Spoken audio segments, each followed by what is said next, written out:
Ok, terceiro e último bloco do programa de hoje, um programa sobre sonhos.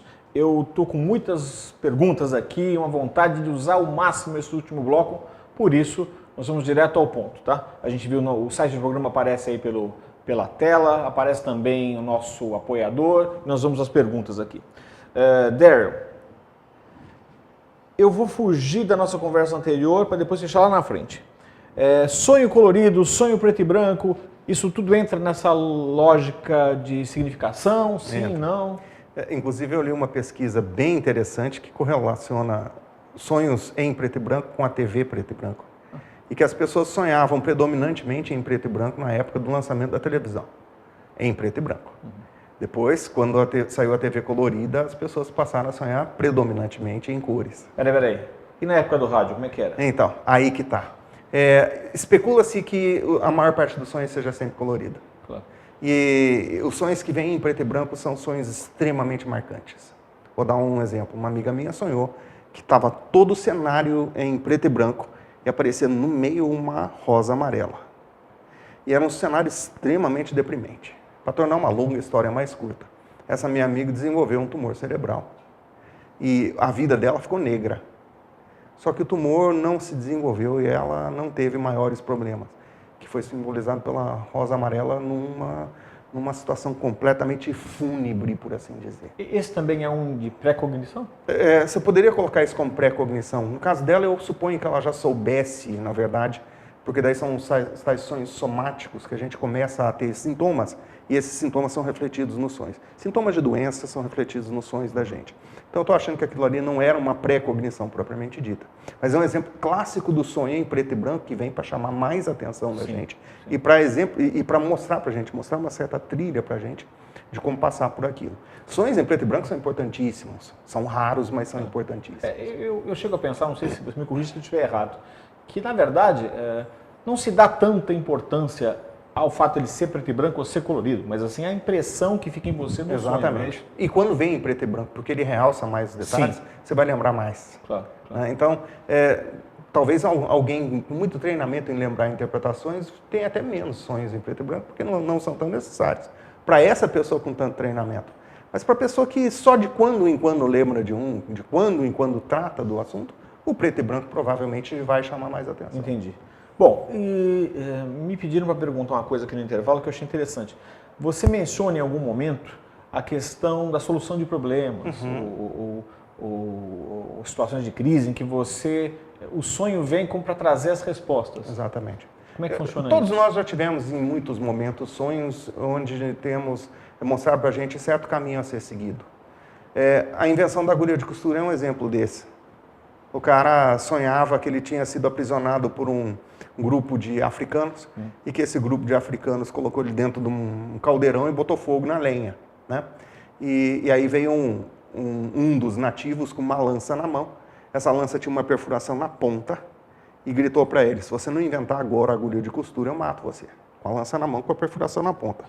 Na hora que ele viu a perfuração na ponta da lança, ele já sabia imediatamente a resolução para o problema da agulha de costura, que antes, e você vai ter até hoje, a agulha que tem uma perfuração em cima, atrás, para você puxar o fio. Sim. No caso, se a agulha de costura industrial tem uma perfuração na ponta e não na outra extremidade, para transvasar o tecido, né?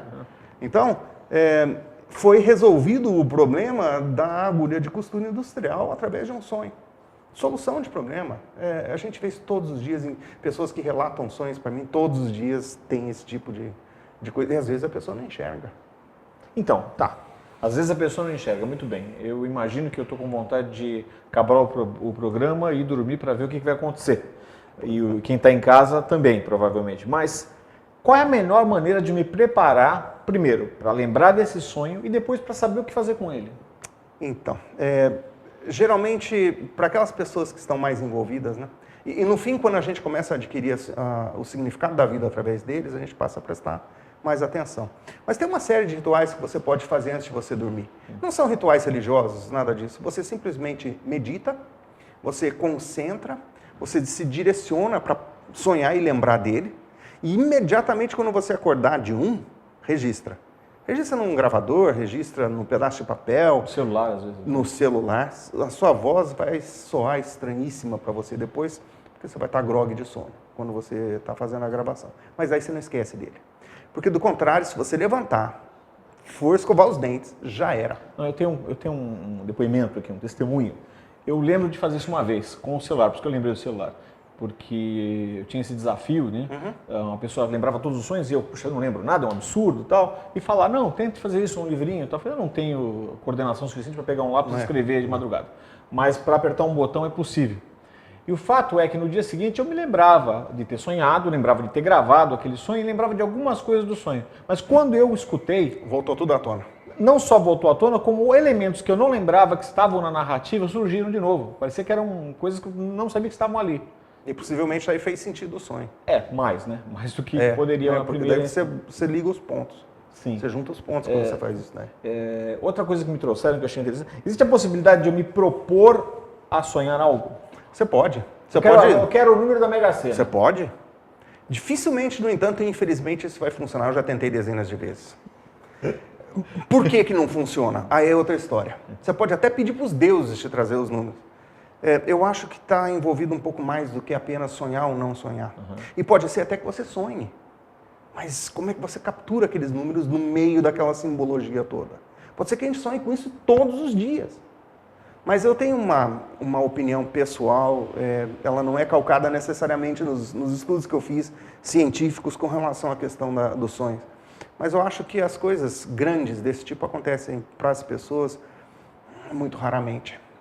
E talvez não faça parte da sua literal missão de vida você ganhar, infelizmente, ganhar uma Mega Sena acumulada ou a Mega Sena da virada. Talvez não faça parte da missão da sua vida ter talvez, acesso a isso. Mesmo não como uma vontade expressa no sonho, mas uma vontade coletiva. Quantas milhões de pessoas não têm aquele desejo, né? Pois é. E talvez isso significa, fazendo um paralelo com a transmissão televisiva, um ruído na antena. Um ruído na antena. E daí você tem que sempre lembrar que você tem uma chance em 50 milhões. Então, as probabilidades são pequenas. Embora eu ainda diga que é inteiramente possível e é inteiramente provável que em um momento ou outro você realmente teve o sonho que te trouxe essa informação. Mas, olhando num prisma mais amplo, eu acho que há coisas na vida que são mais importantes até do que ganhar numa Mega Sena acumulada. E os sonhos vão te trazer resolução para isso diariamente. Sim. Entende? Bom, então, a gente tem só 2 minutos, por incrível que pareça, estão me dizendo ali. Eu queria o seguinte, você falou que é possível fazer alguns exercícios que facilitam a lembrança do sonho, né? Em 1 minuto, me passa um. Por exemplo, uma pessoa que está atingindo uma idade mais avançada, tal como eu, né? Se você, antes de deitar, você tomar 1 litro de água, vai chegar um momento no meio da madrugada que a sua bexiga não vai aguentar mais. E você vai acordar, possivelmente, inclusive, com um sonho de enchente. Possivelmente. Isso vai fazer você acordar de um sonho. Quando você acordar, você vai registrar. Então, é um exemplo típico. Você Mas pode... aí eu só vou sonhar com enchente? Talvez não. Outra técnica interessante. Colocar o relógio para despertar 10 minutos antes do horário normal. Tranquilo. Vai tocar no momento que você vai estar tendo um sonho importante, inclusive, que é o último. E aí você vai lembrar dele. Você pode fazer meditação, você pode fazer oração, você pode fazer uma série de coisas que funcionarão para você lembrar deles depois. Bom, eu ainda tenho 1 minuto, eu vou usar para você falar do seu livro. Tá? Qual é o nome? Eu encontro, se eu for aí no Google, numa livraria Cultura, numa livraria Martins Fontes. Você ainda encontra em algumas livrarias, infelizmente ele está fora de edição. Pretendo refazê-lo este ano, republicá-lo. Como é que é o nome do livro? Chama O Portal dos Sonhos. Tá, a gente está colocando na tela aí para vocês verem. Como eu falei, a primeira parte é uma revisão da literatura e a segunda parte trata dessa questão mesmo dos sonhos espirituais e psíquicos. Eu tenho mais uma pergunta antes de a gente encerrar. Se alguém que está vendo o programa aqui... Aliás, interessante é o seguinte, o programa, eu tenho muitas perguntas ainda, não vou conseguir levantar. A gente pode até fazer um segundo programa sobre o mesmo tema, quem sabe até com o Cláudio presente. Mas a gente está estendendo o programa para o blog do Programa Urbanidades. Tá? Dentro do site www.programaurbanidades.com.br, você vai no blog e as perguntas que não estão aqui, que não puderam ser respondidas dentro dessa meia hora, vão ser repassadas ao Daryl, que vai respondê-las e a gente vai postar isso como que uma continuidade do tema e um espaço para você fazer algumas perguntas também no site. Agora, se alguém que está em casa se interessar mais pelo tema, como é que faz para entrar em contato contigo?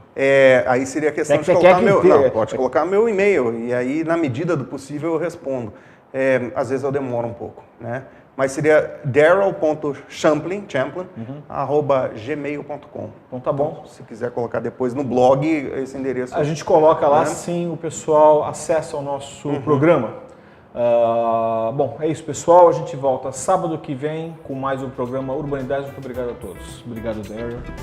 Eu que agradeço o convite.